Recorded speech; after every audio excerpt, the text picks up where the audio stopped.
A very good morning to you, live from the Labour Party's annual conference in Liverpool this morning. My name's Tom Harwood and this is the briefing on GB News. We've got a huge show today. We'll be talking to senior politicians from the Labour Party, from the Conservative Party and analysing it all too. Stick about for the first full workday of Labour Party conference after your headlines.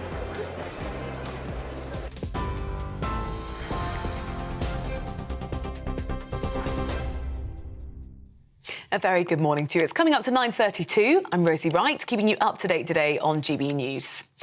The pound has slumped to its lowest ever level against the dollar due to concerns over UK tax cut plans. Sterling fell by more than 4% to buy just $1.03 in early trading this morning, before then regaining some ground. Well, market confidence has been hit after the Chancellor unveiled the biggest tax cuts in 50 years. Experts warned the pound's decline could lead to the cost of goods soaring even higher, worsening the cost of living crisis. The Chancellor's hinting that more tax cuts could be on the way. Well, it comes after he was accused of helping the highest earners by scrapping the top rate of tax. Mr Kwarteng, though, says the cuts favour the right people across the entire income scale. Labour's shadow Chancellor, Rachel Reeves, is preparing to announce her party's economic plans at their conference in Liverpool later today. Pat McFadden, who's the shadow Chief Secretary to the Treasury, told us they'd take a fair approach which won't hurt working people. I remember we used to talk about levelling up.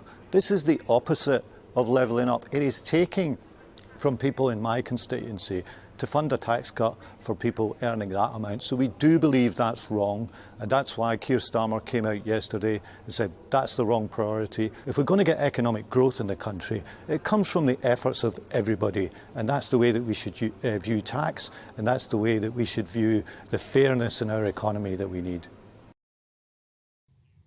At least 5 police officers were seriously injured and 12 people were arrested following violent disorder near the Iranian embassy in London last night.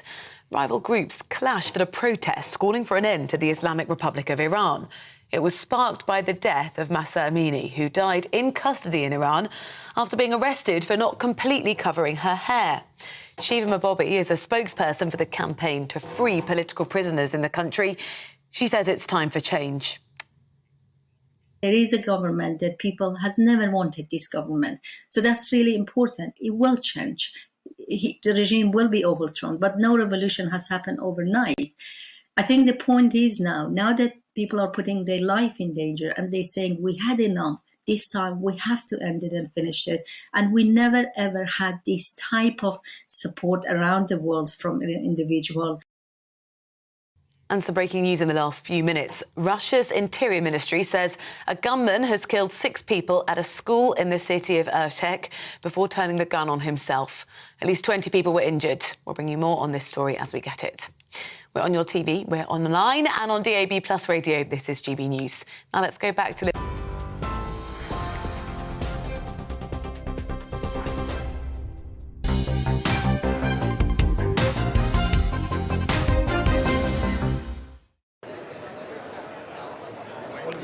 Good morning to you, live from the GB News stand at the heart of the Labour Party conference here in Liverpool. But before we dive into the Labour Party, and there's a lot of Labour going on today, we're getting a speech from the Shadow Chancellor at around midday.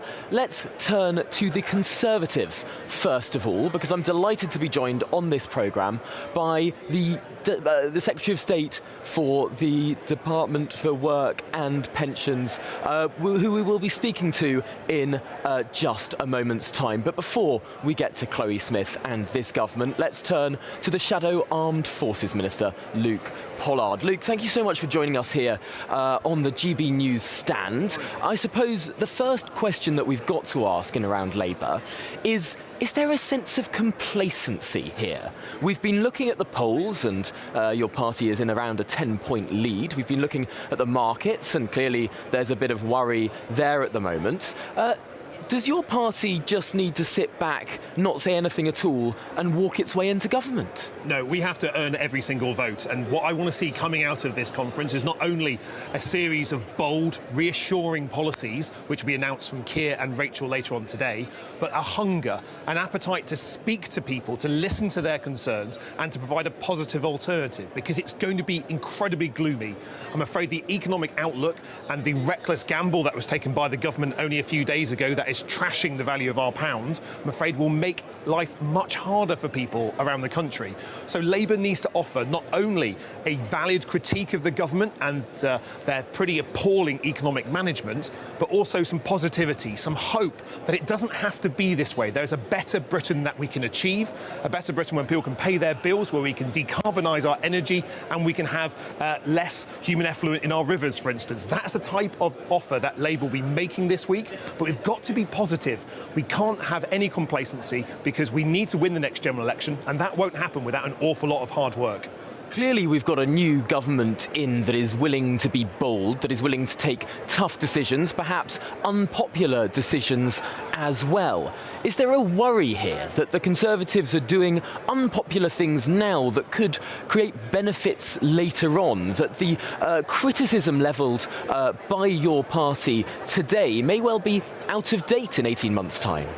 No, I think a government that has borrowed shameless amounts of money without a clear plan about where it is coming from, discovered an orchard of magic money trees, has trashed the pound and given all the economic benefit to the richest 1%, is a government that the public will not trust. I'm afraid what we are seeing in the money markets today can be quite hard for people to understand what it means for their everyday life. But what it means is energy bills will continue to go up, oil and gas will continue to go up, food prices will continue to go up, and government will need to spend more money paying off the massive amounts of debt that they'll incur with it. I'm afraid we've got a really tough winter ahead of us. That's why we need to make sure that we are bold, that we are clear, but when Labour's making a policy, we're saying it is fully costed, we're explaining where the money's coming from for it, and we are not having the situation as we are at the moment, where all the economic benefit goes to the richest 1%. That's not the way to run a country when so many people are struggling. Are the Labour Party's plans fully funded, though? We've heard a lot about this proposed windfall tax on top of the windfall tax already levied on those energy profits. But that only raises at most around £8 billion. A big intervention to freeze the price of energy in this country would be north of £100 billion. Surely the Labour Party, in any rational world, would need to borrow as well. What we said when we announced the proposal for an energy freeze, at the time the government was refusing to adopt that policy, if you remember. So we set out how that would be paid for, strengthening the windfall tax, because at the moment those oil and gas companies are not only getting away with not paying their fair share, they've had a huge cut in corporation tax, and their senior executives are getting a tax cut on their income tax. They haven't as well. had a cut in corporation tax. What the government announced was they're not going to raise corporation tax. I wonder what's the Labour Party position on that? Would the Labour Party go into the next election seriously suggesting that it would raise corporation tax in this peculiar economic situation that we're in, that it would raise the top rate of tax as well, that it would be going back to this old, perhaps pre-Blairite version of a Labour Party, promising to raise everyone's taxes? What we've said in the last few days is that we disagree with the government giving the super wealthy, getting rid of that top rate, that 45% of tax. Bear in mind that is only paid for by some of the highest earners in the country. What we do support is tax cuts for those people who are working hard on low, fixed and middle incomes. Tax cuts there and support for those families to pay their bills, to be economically active, motors the economy. It creates more jobs, and in creating more jobs, that creates more tax for the government. I'm afraid a government policy, as we're seeing from Liz Truss and Kwasi Kwarteng, that gives the super rich tax cuts, gives them more money that they will not spend in our economy. They won't be spending their big tax cuts in the local shops or the local pubs. That is not the way to get us out of this economic crisis. And I'm afraid, as we will see from the headlines today, the pound will will continue to tank because the government has been reckless. They've taken a gamble, not just with the economy, but with each and every one of us in terms of how much money each and every one of us has in our wallets and our purses, because costs will continue to spiral, inflation will continue to go up, but it doesn't have to be that way. And then people need to recognise and know that there's an alternative to what the Conservatives are offering, and that is what Labour needs to do this week, set out that positive vision to say to people, look, after 12 years of cuts and austerity, of economic mismanagement and political chaos, which I think defines the last 12 years quite well, we've got a better future ahead because we live in a great country, but it could be better and fairer and greener. And that's what you're going to hear from Rachel at lunchtime today and from Keir tomorrow. Well, it's a strong picture laying out there. Let's see if it's followed through. Luke Pollard, Shadow Armed Forces Minister, thank you so much for joining us this morning on The Briefing. Really appreciate your time. So we were talking there a little bit about the patriotism of the Labour Party, this new proposal from the Labour Party to perhaps be a little bit more proud in the country they seek to govern. We saw that a little bit yesterday for the first time ever at a Labour Party conference with the national anthem being sung. Let's have a listen. God save our gracious King, long live our noble King. God save the King. Send him victorious, happy and glorious, long to reign over us. God save the King.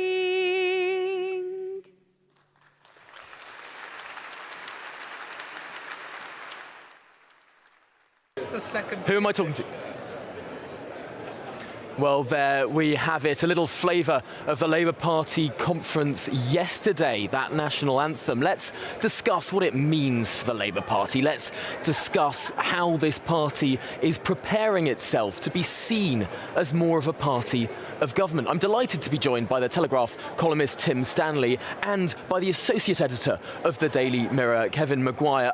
First of all, Tim Stanley, I've seen some of the things you've been writing about this idea of the Labour Party having that national anthem yesterday, perhaps being more outward focused rather than inward focused as a party conference this year. What did you make of it? Yes, I think that's probably quite correct. They're very happy with themselves because they managed to get through it without laughing or booing. That's very good. It's the first time they've done it in their history, and they want to signal that they are patriotic. So it's the triumph of Keir Starmer's pro-Red Wall approach. And in a sense, it puts a ghost to rest. It puts a ghost to rest of Jeremy Corbyn. But it also is part of this party's reconciliation with its further past in the back, which is 97. It's striking how often 97 is coming up in speeches. It's striking how many allusions there are to when they last had a Labour government, which Labour wants to stress was not just more progressive, but they're now arguing more competent than this government. That's a real turnaround, because don't forget that Ed Miliband, who'll be speaking this morning, when he became leader, as part of redefining Labour, he distanced himself from New Labour. Now Labour's going back to New Labour. So I see patriotism as all part of that package about trying to turn the clock back to Blairism, to say to people, in essence, vote for us and you get the 90s back. Kevin Maguire, were you surprised that there wasn't a sort of protest, that there wasn't some disquiet in and around that singing of the national anthem? After all, the former leader of the Labour Party, Jeremy Corbyn, criticised the decision to have that anthem sung. Yeah, and I think Keir Starmer would have welcomed that criticism, because the whole idea of having the national anthem was a break from that past, to try and show he turned a page, he's patriotic, and yeah, Labour doesn't play God Save the Queen back in the day, or until yesterday, God Save the King. But it's always been a monarchist party. It's got a very Republican Roundhead streak in it, but it's always been a monarchist party. And Harold Wilson was probably the Queen's favourite Prime Minister, we're told. It wasn't a Tory, it was a Labour. And I think Starmer, who was a youthful Republican like Liz Truss, is now a middle-aged monarchist, and he wanted to project that patriotism to the country. I doubt they'll sing it next year, but he made his statement. He wanted the people to see that statement. And perhaps surprising how smoothly it all ran. Yeah, well, the people who didn't want to sing it stayed out the hall. That's what they did. The Shadow Cabinet were told to be in their place. They had to sing. One Shadow Everyone Cabinet got handed the lyrics just so they didn't forget. Just in case. As one Shadow Cabinet member asked me if he'd have to learn the second verse. I said, no, you're all right. It's always the first verse that is played. You don't want to get into third or fourth verses where there is some awkward lyrics about rebellious Scots to crush, I believe. Yeah, I think that's the sixth verse. I think that's been dropped now. You don't normally see it. But no, it's kind of the national anthem is one. I personally think it's a dirge, and the national anthem should be about us, the people in the country, rather than a monarch. But nevertheless, Keir Starmer wanted to show that patriotism. No, you're exactly right. That's what he wanted to do. He wanted to project it, and he would have welcomed the criticism from Corbyn. Well, let's pick up on the 1997 point now, because economically, there is a big pitch from this government now, this Conservative government, cutting taxes, in many ways actually returning taxes to where they were under Tony Blair. Now, today we're hearing the Labour Party is talking about reversing some of those tax cuts, i.e. raising taxes to higher than they were under Tony Blair. Does that fit with the 1997 narrative, Tim Stanley? Raising taxes on the very richest, they would say. So they would disagree with that. There are other ways in which taxes are going to be lowered, like the 19p, which I believe they're going to keep. So I don't know if that's quite the way they would see it. I mean, look, what the government's trying to do is correct its own legacy of economic policy, whereby you have a Bank of England which is too soft on control of the money, and that forces the Treasury to be too austere. They want to reverse that so that you have a Bank of England which supposedly enforces tough monetary policy, but you also therefore have a government which is free to do creative stuff with tax to encourage things to grow. Labour wants us to think back to the past, to compare this to Major's, to think this is a government which has been in too long, that is corrupt, but which is also economically out of touch, and which has even, let's not forget until recently, raised taxes. So they want people to sort of subconsciously think, OK, so I'm voting for a return to that kind of competent government. They might be onto something there.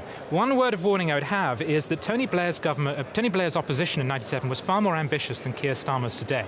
They were putting things on the table like minimum wage, devolution, fox hunting ban, equalisation of gay marriage, very serious, bold policies, which were centrist in their appeal. Most of the public probably agreed with them.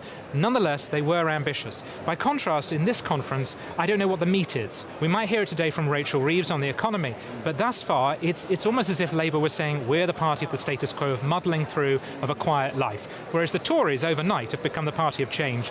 It may well turn out to be a disastrous change.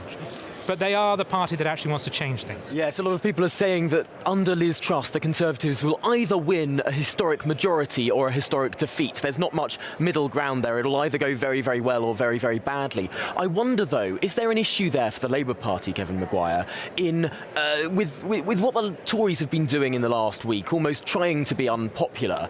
The Labour Party is sort of resting on its laurels, and yes, we're not hearing that much bold policy. Yesterday's big announcement was bringing forward zero-carbon electricity from 2035 to 2030. They're trying to be unpopular. I think they're doing a very good job of it, the Conservative Party, in that lurch to the right. That budget was a gift for Labour because the essential fundamental unfairness had gone down so badly with people.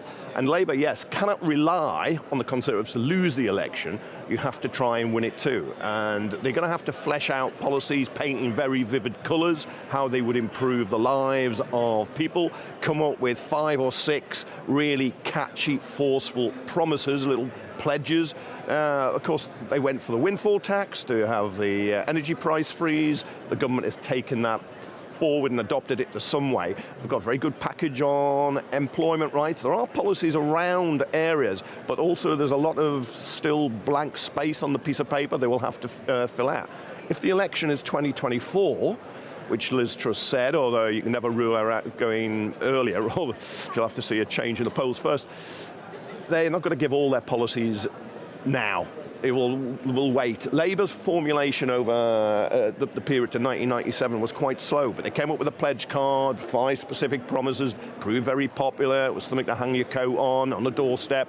Why vote us? You could come up with those reasons. Keir Starmer's going to have to do that. He hasn't done it yet, but he knows he will have to do it. It's just when and what. Well, I suppose we'll be hearing a little bit about that from midday today with the Shadow Chancellor's speech, but let's hold that thought because we do now have Chloe Smith, the Secretary of State for the Department of Work and Pensions. Chloe Smith, thank you so much for joining us on the briefing this morning. I suppose the first question I have to ask, we will get to your announcement on universal credit in a moment, but first of all, what on earth is happening with the value of the pound, and is your government to blame? Well, obviously, you won't expect me to give you a running commentary on market movements. And of course, also there are many factors that go into any particular market event. But I think what you saw in the growth package from the Chancellor last Friday is a really bold and ambitious plan that is all about growth. And I think that's exactly right. And for me, in my particular role, what I'm most focused on is using all of those levers to help people into jobs. And that, I think, is what we all want to see in this country. The markets clearly haven't responded to the growth package in the way that perhaps the Chancellor would have wanted. Is this to do with communication, or is this just the inevitable bumps along the road as some big changes take time to set in? What is exactly going on here, and when will the Conservative Party stop trying to be unpopular? Well, what we are focused on doing is getting the right measures in place in the short and the medium and the long term that will secure growth in this country. And I think that's exactly right. And as I say, that's because I want to see that translating into jobs and opportunity and prosperity for people. But the point is, as you say yourself, this will take a little while to come through. And that is because what we're looking for is sustainable growth in the long term. And what we know is already happening right now is some volatility in many things, including, in particular, energy prices. And obviously that is why we have acted on those as well.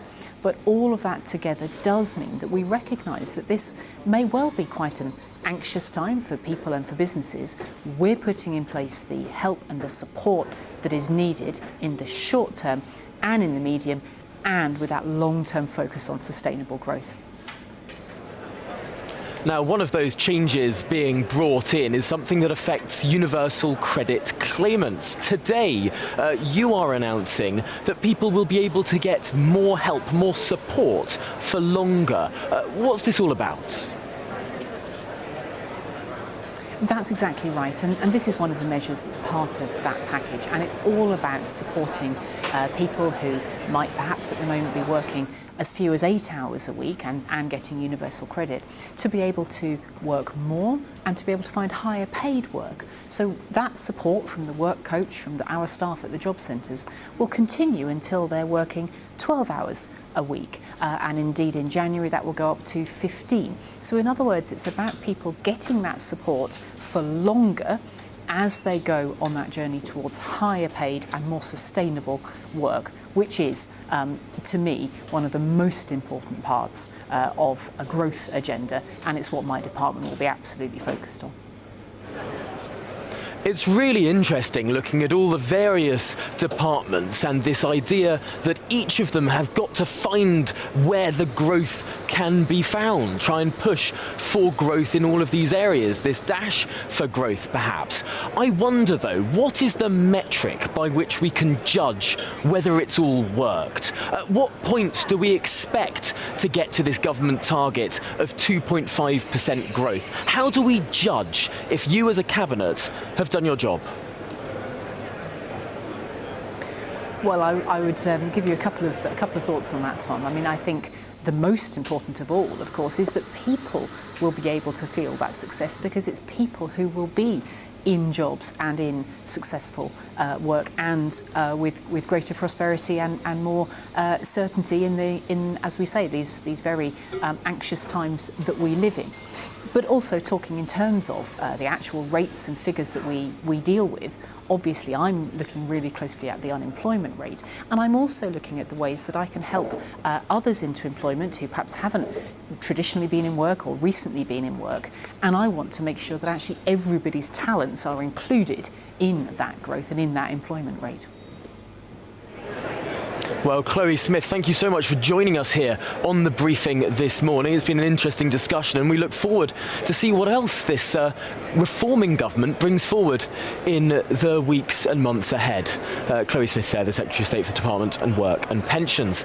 But let's turn to the subject that has dominated so much of this morning's discussion, and that is the value of the pound. I'm delighted to be joined now by Liam Halligan, our economics and business editor here in Liverpool in the Labour Party conference. What is going on with the pound? Why has it fallen in the last day?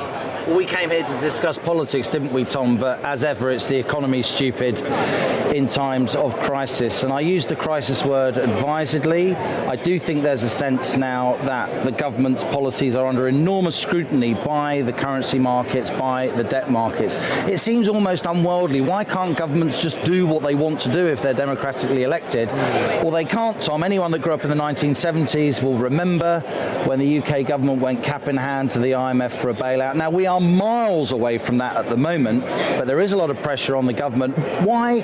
Because international investors who need to buy government debt to lend the government money so they can pay for energy price caps, schools, hospitals and tax cuts in the short term, they have decided, or at least they're trending towards the idea, that the government can't necessarily afford to do this. So why is that when our debt as a proportion of GDP is the second lowest in the G7? We've got lower debt proportionally than the United States, than Canada, than Japan, than all of these comparable countries. Why then are people thinking that we are less able to pay it back? It's all about cash flow. It's all about, can you finance what's going on in the short run? Now, I agree with you. I think what the markets are doing is irrational, but that doesn't matter. If the weight of opinion in the markets is such, you can't buck that trend. It's worth saying that even though the pound dipped below $1.03 on Asian markets when we were sleeping here in the UK, that's down from $1.40 this time last year. That's a 25% drop. That's absolutely huge, or more. Even though it was down at $1.03 just a few hours ago, it has now recovered $1.08 the last time I looked. I believe we may be able to show a graphic of where the pound is compared to the dollar just in the last 24 hours. If we can get that up, we will. But I suppose the other question is, looking at the value of the euro, that has fallen against the dollar. That is now below parity with the dollar as well. Some irrationality and overreaction here among financial markets because, look, the overwhelming trend on global currency markets, again, it sounds like an inane concept, but this stuff really matters. The overwhelming trend is a strong dollar. The Federal Reserve, the US Central Bank, easily the most powerful central bank in the world, they've been raising interest rates like Billio. They did 275.75% increases in a row. We've just done 50 basis point, 0.5% increases. Some people would say the Bank of England should have raised rates by more last week than 50 basis points. That's what the market was expecting. Then that would have shored up the pound. But look, this isn't just people in suits talking about rich people trading. If the pound goes down, that means imports are more expensive, and particularly imports of things priced in dollars, like energy, like oil and gas. Yeah. So for that reason, these trends are very, very important for everyone at home. Well, lots for the Bank of England to think about there, I suppose. Might we see interest rates rising even further? That's it for the programme today, I'm afraid, but we'll catch up with all the goings-on at Labour Party conference again tomorrow morning at the same time, and indeed the goings-on in the markets too. Thanks for joining us. Coming up next, it's To The Point.